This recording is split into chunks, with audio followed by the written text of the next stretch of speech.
Probably not. 2017 is here. Whether we care to admit it or not, we got to wait 9 months now before there are meaningful Ravens football games. And we're going to sit here and tear this thing apart from coordinators and coaches to personnel and free agency and the combine. And Luke Jones joins us now. Luke, it won't be long. We'll be in Houston, right? I mean, you know this. It's we've been doing this for a little while now. We'll do our week in Houston. We'll discuss the changes. We'll come back. Boom, it'll be time for the combine. Boom, it'll be time for free agency. Then the draft happens, and, we'll be talking about mini camp and spring and sprung, and they'll be on the backfields, and there'll be a whole new group of football players. The question between now and, let's just say, the first whistle of training camp is what happens to this franchise, which isn't in free fall, but is certainly in a very uncomfortable period right now, not making the playoffs 3 out of 4 years. Yeah, I think uncomfortable is the right word. I mean, if it wasn't already uncomfortable after going 5-11 last year, it certainly is this year, where there was improvement, but not enough. And I think everyone looks at the aging veterans on this team and how there's still such a dependence. And we know Steve Smith on the offensive side is not going to be back. Has already said he's going to retire. Reconfirmed that after the game, that this is in fact it. You have a Terrell Suggs who's going to be 35 next year.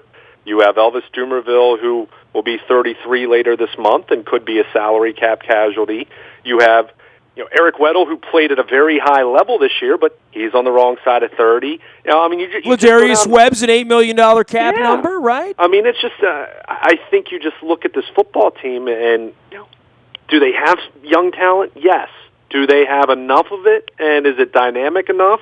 I think the jury's out. And certainly they need more young talent. I think they need another big draft to get them closer to where they're accustomed to being. But I think, Nessa, we've talked about the offense struggling all year long, so that's nothing new. What we saw Sunday was frustrating but hardly surprising. Par, as they would say on the golf course. Yes. Yeah, but I think what's really disturbing for this football team is what happened to its defense over the last 4 If they had to play 16 games beginning now, would they be 8-8?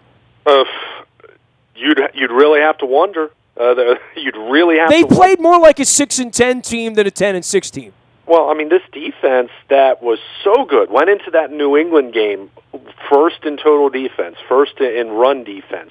Top 5 in virtually every category you could think of, and over their last 4 games, they gave up 26 or more points in each of those. I mean, that's just... Well, there's Jimmy Smith, too, right? You like him. He's a 1. You drafted him. You've lived with him. You've re-signed him. You love when he's on the field. Wasn't on the field enough this year. There's no doubt about that. And look, anyone who wants to be dismissive of Jimmy Smith's absence is being unfair.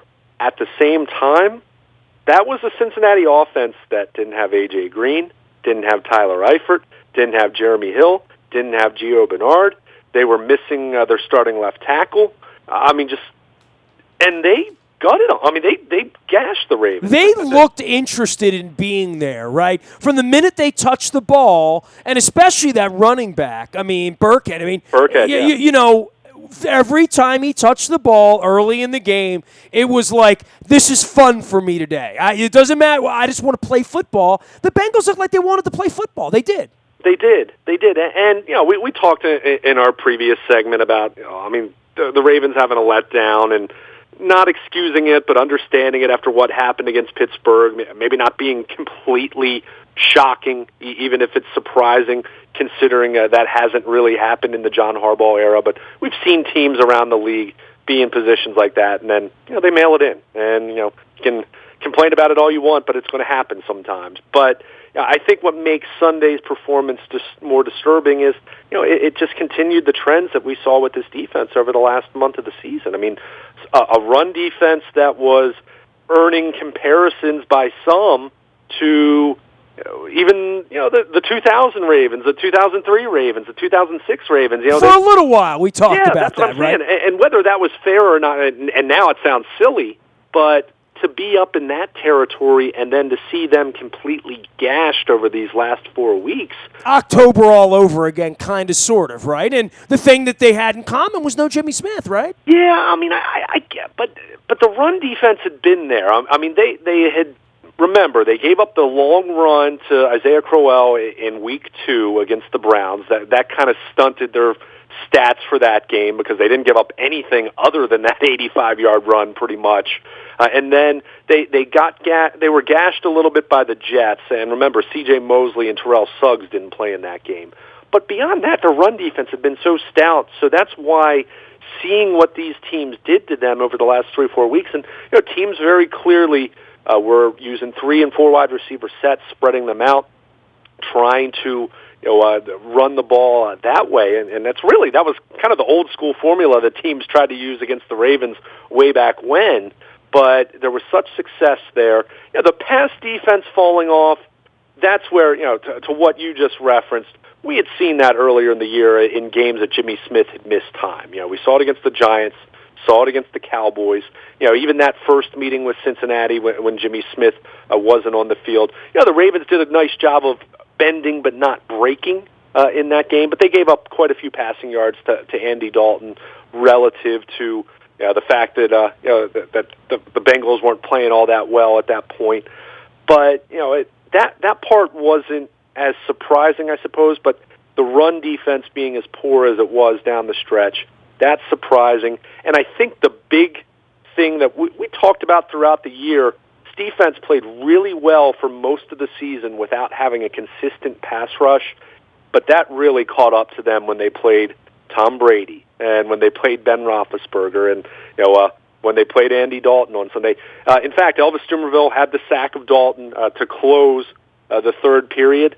At that point, the Ravens had played almost 10 full quarters without a sack. Their last sack before that had been Dumervil getting Carson Wentz in the first quarter of the Philadelphia game. So it just kind of shows where their pass rush really was all year, but it was really magnified and exposed at the end of the season. And look, a lot of people have talked about Dean Pease, and when you have struggles the way that the Ravens struggled over these last 4 weeks, it's fair to be, to ask questions and to ask what he was doing there and what were they doing from a coaching standpoint to have that kind of a dramatic drop-off.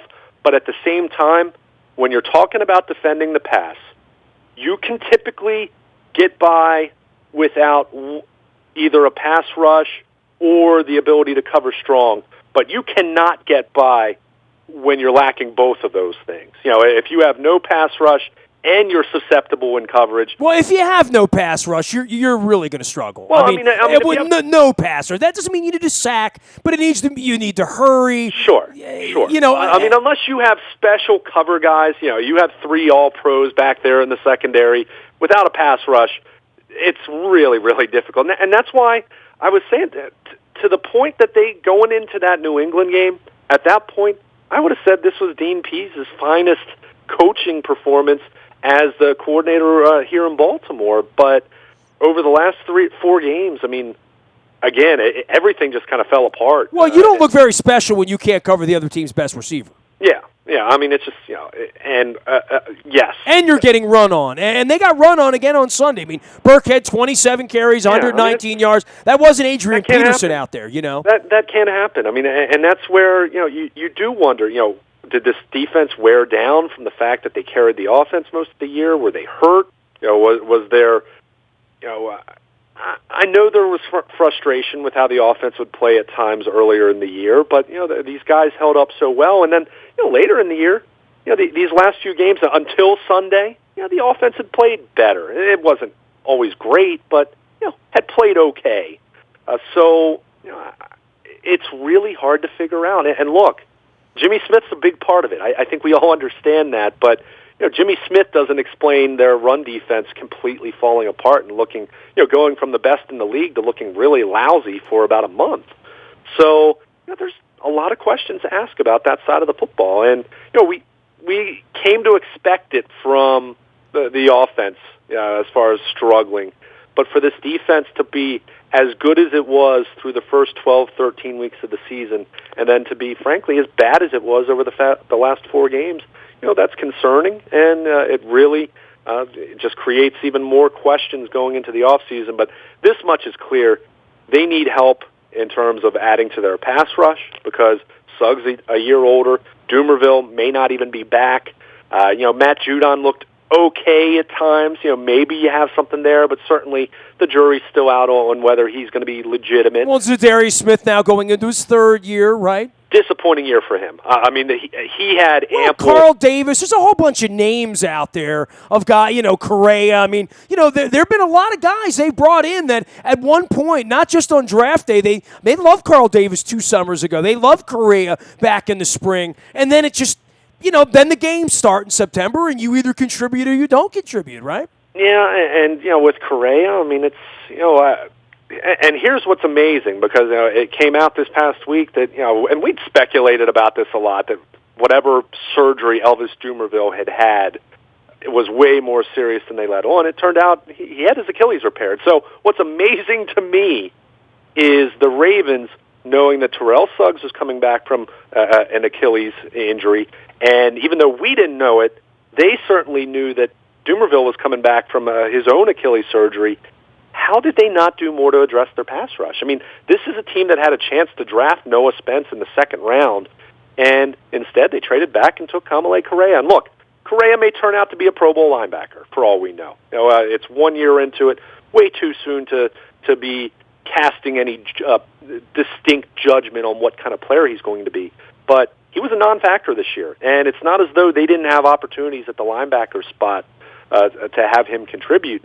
So, drafting Matt Judon in the 5th round is not addressing your pass rush when you're talking about your 2 studs are both coming back from serious injuries, or serious surgeries. So that's, again, one of those things that, it's really easy to beat up Dean Pease, and it's really easy to beat up John Harbaugh, and everyone wants to blame coaching when this team loses, but once again, I'll point to the front office there and say, did you do enough to address your pass rush? And I think the answer is no.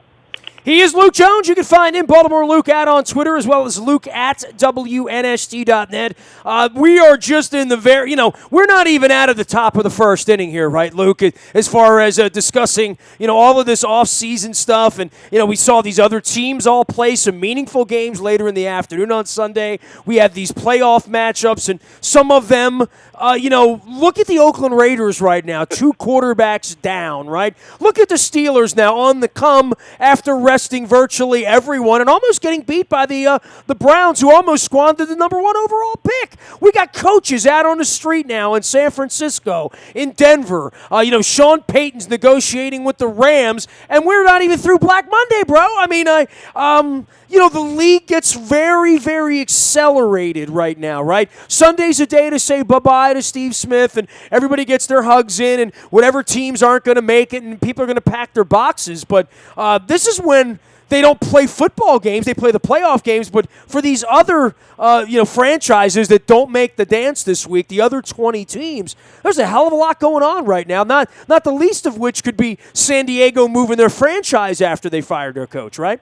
Yeah, we always talk, Black Monday, pretty black before getting to Monday even, with the changes made and announced and anticipated over the weekend. But, it just, it really speaks to how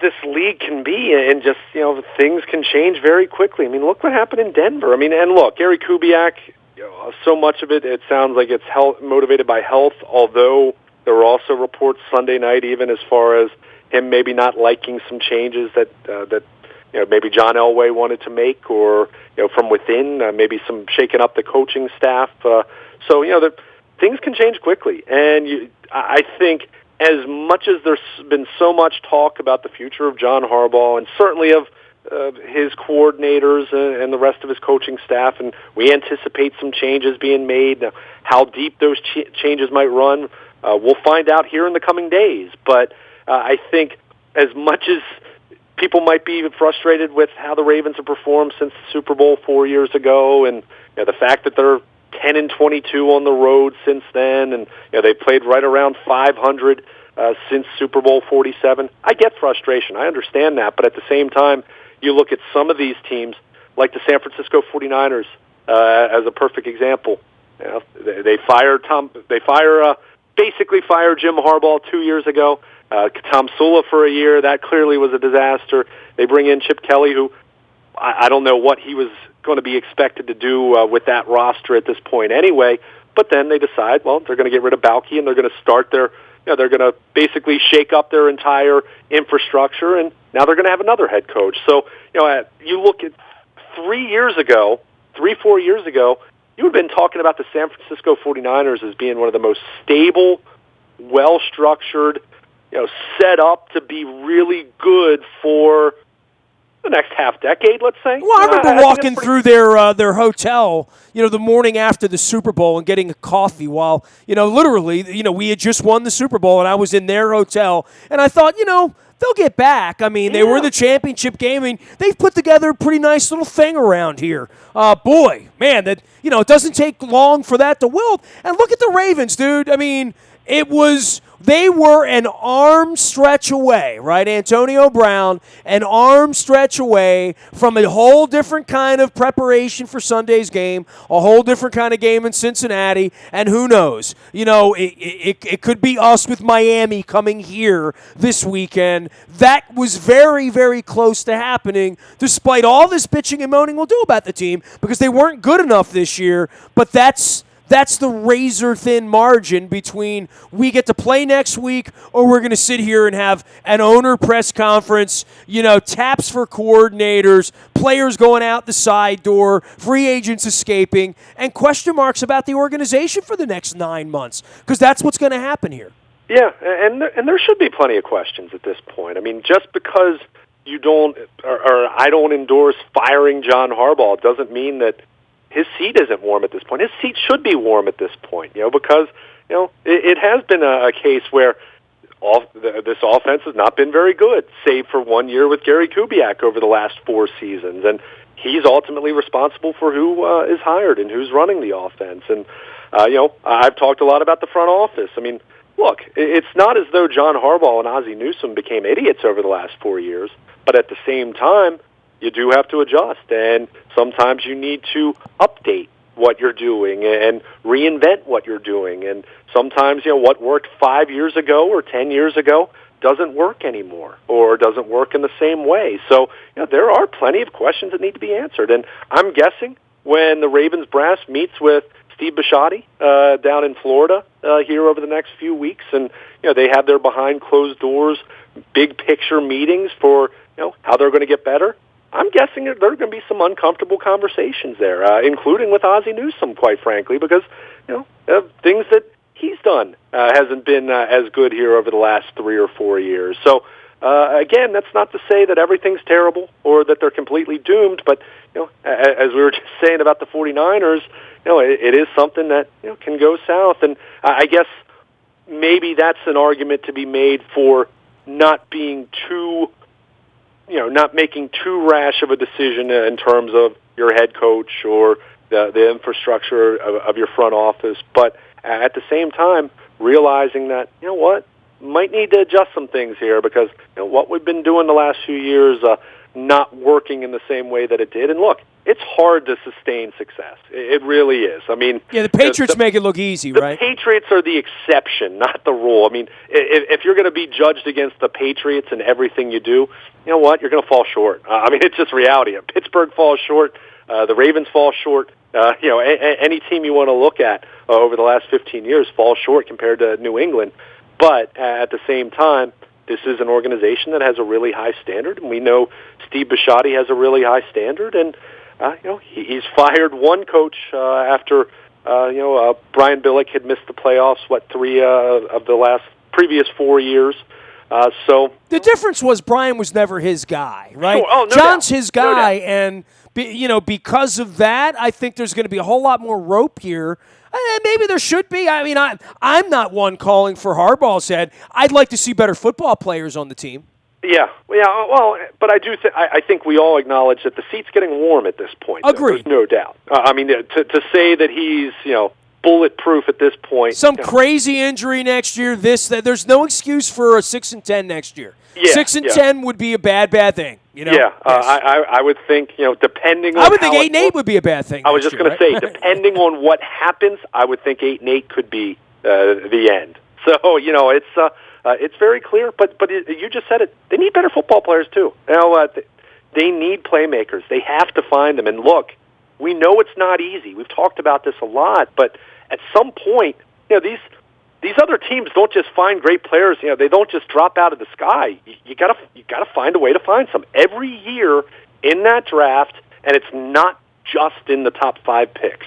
There are some of those guys sprinkled throughout, and maybe not the 7th round, but there are guys to be found in the 2nd, 3rd, and 4th round. Well, Ozzy's done this. I mean, nobody's done it better in the history of the league than Ozzy. Like, literally over a body of work where the Adalys Thomases and the Priest Holmes and the Bart Scotts and the Mike Flynn's and the Orlando Browns and we go down the list. I mean, even the Zach Orrs getting onto the field and running around. I mean, I think that they've done a nice job. Where they really have missed is in the top. The Arthur Browns, the Matt Elams, that's the Perrymans. That's what's costing them right now for me, right? Yeah, it's that the number ones, he had a decade where, other than a Travis Taylor, he didn't miss. Literally didn't miss. Yeah, and that's, it's tough because, I mean, you're right. They have found those mid and late round guys. That hasn't really fallen off, but they've had more misses at the top. I mean, we talked about this last week with the Pittsburgh game. Looking at the final, they do the snap breakdown, all the players, how many snaps they took. And I looked at this, of the 8 players the Ravens have taken in the 1st and 2nd round since Super Bowl 47. So we're talking 2013 through 2016. So, that's the Elam Arthur Brown draft through this year. Of those 8 first and 2nd round picks, 4 of them did not play a single offensive or defensive snap for the Ravens against Pittsburgh. I mean, that's 50%. That's not good. That's 50%. Okay, fine. If you want to go down to the 3rd or 4th round, then that's fine. But you can't be missing that many 1st and 2nd round picks, and we talked about it. It adds up. So, that's clearly part of it. Yeah, I think they need to clearly get better coaching on the offensive side of the football. They need to bring in, assuming Marty Morningwig's not back, and I think we all would be shocked at this point. I think the pass to Alex Lewis might have been the exclamation point on the what the heck was that question that we've asked so many times. But they need a coordinator. They need a quarterback's coach too. They need someone that is going to be a stickler in the same way that Gary Kubiak was for Joe Flacco's footwork. I think if you look at him, some of it has been driven by offensive line play. I think some of it is a product of the fact that he did have a major knee injury last year, and I think there's some human nature that's understandable there, that you might develop some bad habits and kind of just being in survival mode, so to speak.